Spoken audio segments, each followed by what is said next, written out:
Olá pessoal, vamos iniciar mais um tópico sobre agora conservação de alimentos, né?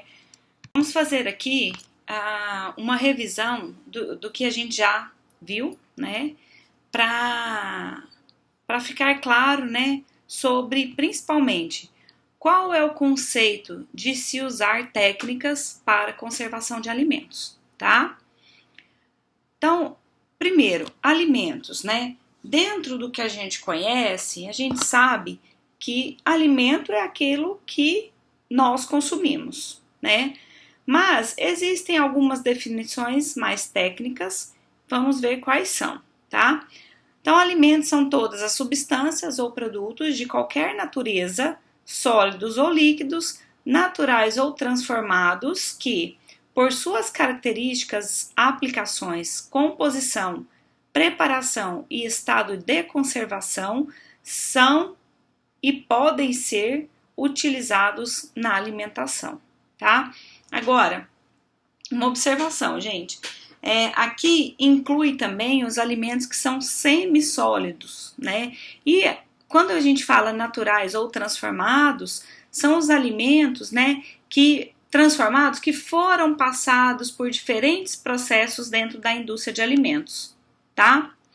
Também é conceito, o alimento é toda substância digerível que sirva para alimentar ou nutrir o ser humano. Também, como conceito, tudo o que pode ser utilizado, alimentos ou produtos, para manter e construir os tecidos corporais, regular os processos vitais e também fornecer energia.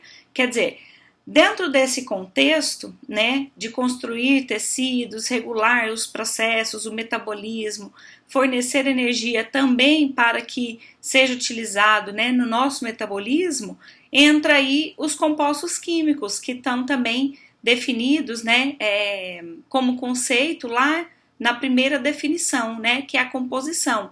Essa composição é a composição química dos alimentos que nós também já conhecemos, né? Composição baseada principalmente, né, nos macronutrientes e micronutrientes, tá?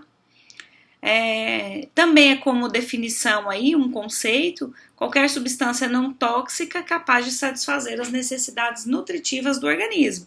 Aí se a gente coloca essa palavra, né, tóxica, que não seja alguma substância tóxica, a gente também entra nos méritos da microbiologia, né, da produção de toxinas por micro-organismos, tá? Substâncias naturais de composição química complexa que associadas a outras são capazes de assegurar o ciclo regular da vida, tá? Agora, veja bem, composição química complexa, por quê, gente? Porque os diferentes tipos de alimentos contêm diferentes quantidades, né, de compostos químicos. Se a gente fizesse uma avaliação, né, físico-química, uma análise físico-química, nós podemos ver que diferentes alimentos contêm diferentes compostos químicos e também contêm diferentes variações em relação à sua quantidade, ao teor do composto químico relacionado, né? Lembrando que o que é utilizado pelo nosso organismo, pelo organismo humano, não é a molécula em si daquela forma que a gente consome. Por exemplo, a proteína, né, no nosso organismo vai ser quebrada, né, por diferentes enzimas no nosso organismo, até que ela seja diminuída, né, que fica reduzida de tamanho a aminoácidos, né, e também a pequenos, né, peptídeos de menor peso molecular, para que seja absorvido pelo nosso organismo, tá? Aí também os alimentos eles podem ser definidos quanto à sua origem, né, naturais, simples, né, consumidos diretamente sem outras manipulações, que não o cultivo, né, no caso os vegetais, e o abate, né, a partir do abate, a matéria-prima de origem animal, né? Então aí a gente tem matérias-primas de origem vegetal, matérias-primas de origem animal, né? E além da matéria-prima de origem mineral, que a gente considera também o sal que a gente conhece, cloreto de sódio, sal de cozinha, tá? E os naturais complexos, de origem vegetal ou animal, mas que sejam tecnologicamente transformados. Aí, gente, uma observação: na indústria a gente tem alimentos sem transformação, então a gente também considera como naturais, né, in natura, ou alimentos frescos, né, frescais, e também tem aqueles com leve modificação, tá, com uma modificados, né, e tem aí os transformados, tá, então vai depender de como estruturalmente vai ficar o alimento, de forma física e também de forma química, tá? Então, se a gente tem um tomate e ele na indústria vai virar um produto lá na frente, então a gente tem a matéria-prima tomate e no final do processo a gente tem o extrato de tomate, né? É um alimento que foi transformado, ele não tem mais as características em relação à composição química, muitas vezes, e físicas, principalmente, daquela matéria-prima original, tá? Então, para relembrar também, que a gente também já viu, né, a composição dos alimentos. Então, como falei lá no início, né, na definição de alimentos, a composição de alimentos ela é baseada na quantidade de proteína, de lipídios, de carboidratos, vitaminas, sais minerais e água, né, que também já foi falado na disciplina, né, e lembrando que o nosso organismo utiliza, né, os compostos químicos que formam esses compostos, tá? Aí, gente, também como uma forma de relembrar, né, os alimentos a gente definiu e tem também a definição de nutrientes, né? Nutrientes, por definição, é aquilo que vai nutrir o nosso corpo e é baseado na composição química de alimentos, tá? E alimentação é tudo aquilo que nós utilizamos para o consumo, né? Então, os alimentos. E nutrição, né? Diferente de alimentação, é aquilo que é utilizado como nutriente para o nosso organismo, né? E aí, lembrando do fornecimento de energia, né? Que aquele alimento pode proporcionar, na regulação de processos, na estruturação dos tecidos corporais, na formação dos tecidos corporais, tá? Também para relembrar, né, os tipos de alterações nos alimentos, também já vimos, pode ser de ordem microbiana, física ou mecânica, químicas, bioquímica ou enzimática, ou por ataque de insetos e roedores, né? Lembrando que existem alterações que são maléficas, né? Como essas aí que a gente está vendo, uma alteração enzimática na maçã, né? Que promove o escurecimento, tá? Enzimático e não enzimática, né? E também pode ocorrer alterações de ordem microbiológica de deterioração. Então, os dois processos vão deteriorar, vão estragar, né? Apodrecer o alimento, tá? Mas existem alterações que são benéficas, né? Por exemplo, o uso de micro-organismos para a produção de bebidas é viável, né? Então vai desenvolver produtos a partir da adição de micro-organismos. As carnes também, nas carnes a gente utiliza, nos vegetais, tá? Para realização de alguma compota, de alguma conserva, nas carnes curadas, né? Que é adicionado a algum tipo de micro-organismo. Na produção de queijos maturados também pode se utilizar, né? E na produção de queijo propriamente dita, tá? Existem também os inibidores de alterações microbianas, de alterações indesejáveis, tá? De alterações químicas, como foi falado, físicas ou mecânicas, bioquímicas ou enzimáticas. Nos alimentos tem também as alterações, como eu disse, enzimática e não enzimática, né? Ou por algum inseto, algum roedor, né? Por isso, no alimento é preciso, né? Na indústria de alimentos é preciso verificar também o controle de pragas e roedores, né? Tá dentro também, por exemplo, da resolução 275, que trata de, por exemplo, do controle de pragas, o controle de água, enfim, tá? Então, existem algumas formas de inibir as alterações. Eu trouxe aqui algumas formas de inibição. Então, por exemplo, Aqui eu trouxe na forma de um mapa conceitual, né? Eu elaborei aqui um mapa conceitual para mostrar para vocês, por exemplo. A gente tem como composto químico de diferentes alimentos em maior ou menor quantidade os lipídios, né? Que a gente conhece também como óleos e gorduras, né? E tem também os azeites. O que pode ocorrer de alteração? Reações de oxidação, por exemplo, tá? O que vai causar? Qual é o efeito que pode promover essa alteração quando existe alteração nos lipídios, né?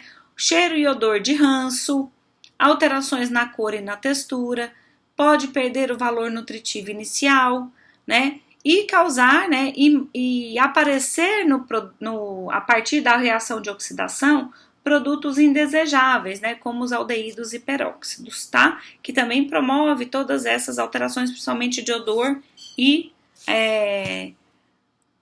sabor, né? Aqui, gente, ó, ficou errado. Odor e sabor, cheiro e odor quer dizer a mesma coisa, tá? Então, sabor e odor, tá? Causando o aparecimento do ranço, né? O que causa as reações de oxidação? Por exemplo, alguns oxidantes, né? Por exemplo, então a gente tem a luz, né? O ar atmosférico, né? Oxigênio, a presença de metais, promovendo então a reação em cadeia que atinge outras substâncias sensíveis, né? E isso acarreta esses efeitos indesejáveis, tá? Como que a gente pode prevenir então? Como que a gente pode inibir essa alteração? Usando, por exemplo, algum antioxidante que pode ser adicionado em várias etapas durante o processo de produção de alimentos, né? No processamento, tá? Como que a indústria pode utilizar, né? Quais antioxidantes? Por exemplo, os ascorbatos, né? As vitaminas C, os tocoferóis e também os galatos, tá? Como que eles atuam? Detendo a reação em cadeia que é promovida pela reação de oxidação, né? E como que pode ser, então, que esse oxidante pode atuar, né? Detendo essa reação em cadeia ou eliminando o oxigênio, né? Aí, gente, tem muito mais coisa envolvida. A gente pode tentar, além do antioxidante, eliminar o oxigênio usando embalagens adequadas. Hoje em dia existem embalagens com absorvedores de oxigênio, embalagens ativas que captam o oxigênio e libera, por exemplo, o CO2, tá? Para dentro da embalagem, né? Embalagens ativas, embalagens inteligentes, o uso desses absorvedores, tá? Então, e outra forma, né? Eliminando os metais, né? Existe esse efeito sinérgico por exemplo, de alguns compostos, né? Que fazem a eliminação dos metais e atuam juntamente com os antioxidantes. Veja bem, a gente falou de efeito sinérgico, quer dizer, a atuação do antioxidante, ok, faz uma atuação, né? Benéfica para evitar a reação de oxidação nesse caso lipídica, né? Mas a gente pode promover, né, no alimento, durante o processamento, outras, né, usar de outros artifícios para reduzir esse processo, né, essa reação de oxidação, por exemplo, tá? Então então esse efeito é benéfico, né? E a gente mais para frente vai ver que a gente tem para eliminar, né? A gente usa a teoria dos obstáculos, mas pensando sempre na eliminação de micro-organismos, mas nesse caso o sinergismo é para o efeito conservador, né, do alimento, promovendo, né, talvez um prolongamento da vida útil do produto, né. Então, quelantes de metais que podem ser utilizados, né, são os ortofosfatos, aí vocês conseguem observar, além de outros componentes, né. Eles se ligam aos cátions metálicos e por isso fazem esse efeito, né, quelante no alimento, tá? Outro mapa conceitual que eu coloquei aqui, esse um pouco mais simples e menor, né? As alterações químicas e biológicas, né? a gente pode evitar, né, também, né, por exemplo, a formação de bolores, né, que é uma reação biológica, o crescimento de leveduras e putrefação. Como que a gente faz isso? Usando, por exemplo, conservantes. Gente, uma observação que eu faço aqui. O ideal é que a matéria-prima inicial seja de boa qualidade para o processamento. Essa boa qualidade está relacionada aos aspectos, né, químicos, físicos, biológicos, também nutricionais e sensoriais, logicamente, tá? Usar esses artifícios, né, depende da legislação, né, do uso de aditivos, por exemplo, mas também depende dos limites de aditivos que a legislação preconiza, tá? Então a gente tem aqui, ó, ácido sórbico, ácido benzoico, ácido lático, ácido acético, nitrito e nitrato. Esses últimos, né, tem outras observações que a gente deve fazer. Eu vou falar disso aqui um pouquinho mais para frente em outras aulas, tá? Mas o nitrito e o nitrato, ele é muitas vezes mal visto pela ideia, né, e pela predisposição, se a pessoa já tiver algo ali no organismo, de desenvolver câncer, tá? Então, a gente fala disso mais pra frente quando a gente falar de cura de carnes, tá bom?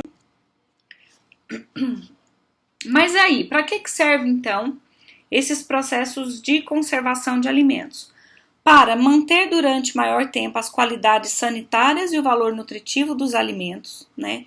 Para modificar ou fazer a supressão de um ou mais fatores essenciais para o desenvolvimento microbiano.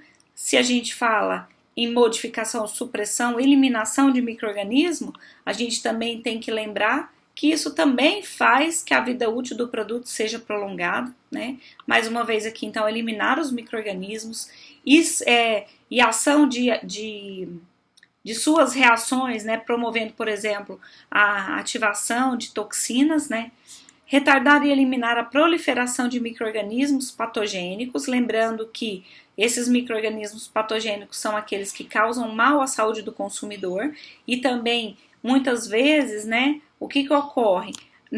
No crescimento microbiano de micro-organismos, né, deteriorantes, eles mostram pra gente que tá ali. Aquela imagem do pão estava mostrando muito bem, né? Já os patogênicos não. A gente não enxerga a olho nu que ele está lá, né? Então isso é muito ruim, porque a gente consome e não percebe diferença no alimento causada pelo micro-organismo patogênico, né? E que causam mal à saúde do consumidor,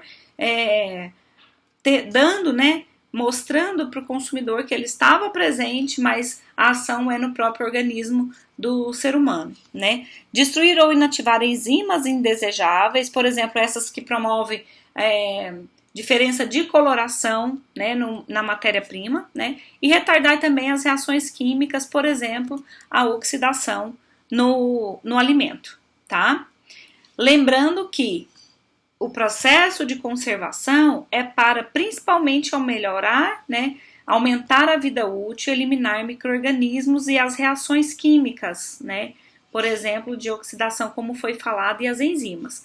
Porém, gente, o método de conservação utilizado não vai melhorar a qualidade da matéria-prima, tá? A qualidade da matéria-prima, utilizando métodos de conservação adequados, vai somente manter essa qualidade, não melhorar a qualidade, tá?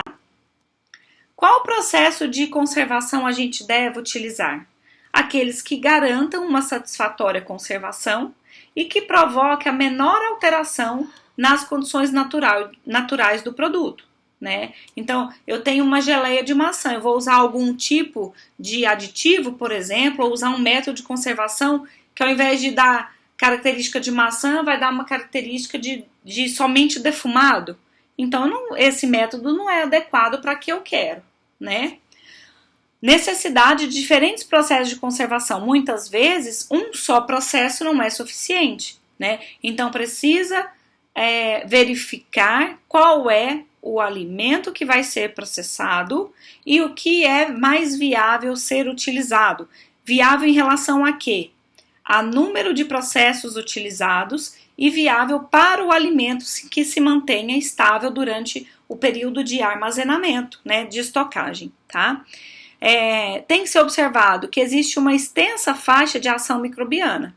Por isso, gente, que eu falei da teoria dos obstáculos, que eu já vou mostrar aqui para vocês, né? E também já tem vídeo explicativo, tá? Para vocês lá no Moodle mostrando a ação, né? O que é a teoria dos obstáculos. Então, vejam o vídeo que já foi postado. E existe um complexo desencadeamento de influências físicas e químicas, né? Por isso que a gente observa exatamente o alimento para definir qual é o melhor processo de conservação, tá? Logicamente, se é um produto novo que vai para o mercado, todo o pessoal de pesquisa e desenvolvimento, né, ou que a gente chama de P&D, deve fazer essa observação também, tá? Para, então, melhor conservação dos alimentos, a gente pode pensar na teoria dos obstáculos, como eu já falei para vocês, né? E já tem o vídeo lá. São formas diferentes de influenciar tanto nos fatores que influenciam na eliminação ou não do micro-organismos, que também a gente já viu, os fatores intrínsecos e extrínsecos, como o pH, atividade de água, né, juntamente com a umidade, enfim, diferentes fatores, né, o meio que ele está, né, o meio ambiente, tá certo, né, porque é o meio que esse micro-organismo está, o meio do alimento que ele está, onde ele se encontra, né, e aí, a partir dos fatores do próprio alimento e fora dele, verificar qual é o processo utilizado, né, e a ação conjunta de um ou de mais fatores pode potencializar ou não e até limitar o efeito isolado de cada fator, né, sobre os micro-organismos e impede a deterioração e a veiculação de doenças. Além disso, aumenta a vida útil dos produtos e garante a qualidade inicial do alimento. Lembrando mais uma vez, a qualidade inicial do alimento interfere no produto final, tá? Então, o que é a teoria dos obstáculos? É a ação conjunta de vários efeitos para que o micro-organismo não consiga se desenvolver, trocando em palavras resumidas, né? Então a gente tem aqui, olha, o micro-organismo tentando se desenvolver, né? E aqui a gente tem, por exemplo, o valor do pH. Às vezes você consegue alterar o valor do pH sem alterar as características do alimento. Às vezes não é possível. Então, se não for possível, talvez naquele alimento, né? Pensando no pH, o micro-organismo vai continuar se desenvolvendo, né? Ah, gente, mas eu sei que em determinados alimentos, alguns micro-organismos mais facilmente se desenvolvem. Então, eu posso também pensar na ativação, na eliminação, desculpa, de determinados micro-organismos. Por exemplo, eliminação de Clostridium botulinum. Eu sei que naquele ambiente ele pode estar presente. Então, eu vou pensar nele, né? Eu sei que naquele alimento Bacillus cereus pode estar presente, então eu tenho que pensar nele para fazer o uso do método de conservação adequado, né, trabalhando com esses fatores intrínsecos e extrínsecos do alimento, tá? Baixa atividade de água, por exemplo, se eu tenho leite na forma líquida e eu tenho a minha indústria produz leite em pó, então eu sei que vai ter uma atividade de água reduzida. Tá? Então, talvez isso também não seja suficiente para eliminar o micro-organismo. Aí eu posso usar, por exemplo, aditivos, os conservantes, né? Também chamados aí de preservativos, né? O correto seria os conservantes, mas o limite de uso não vai interferir na eliminação, né, de determinado micro-organismo. Então, eu tenho tratamento térmico pelo calor, pelo uso do calor. Aí já está começando a melhorar o meu processo, né? O meu processo de conservação.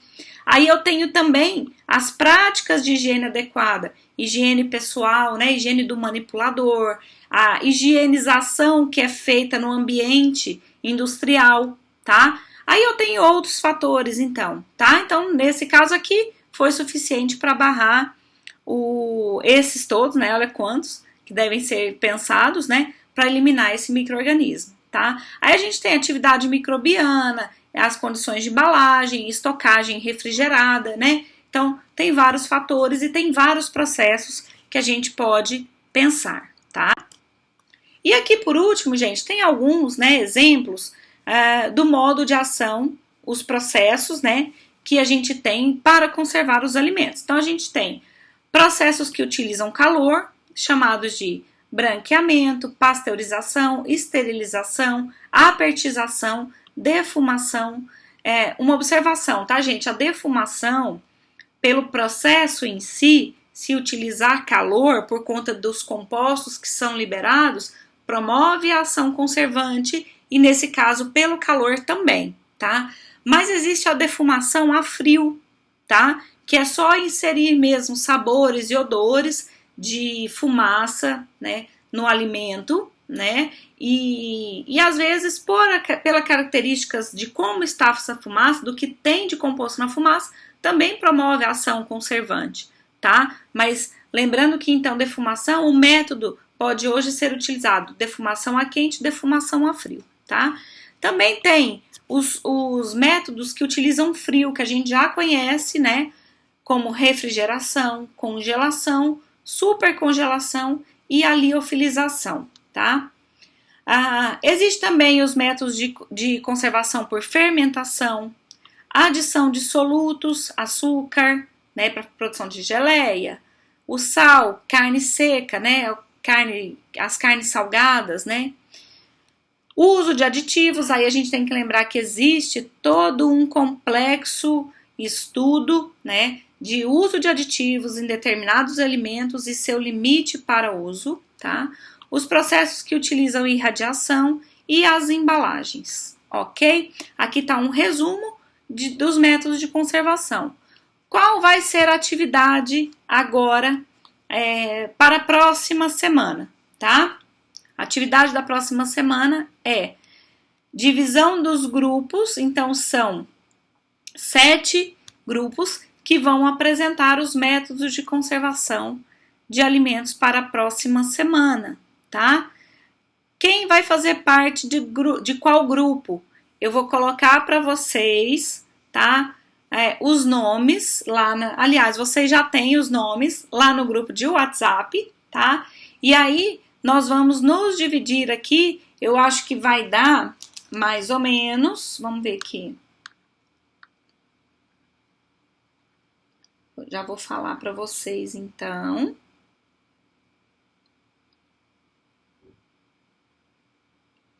Então, vai ter grupo de 4, mas a maioria dos grupos vai ser de 3 pessoas, tá? Então, acho que vai ser os dois, calor e frio, que tem mais informações, pode ser de 4 pessoas, tá? Então, vamos ver aqui.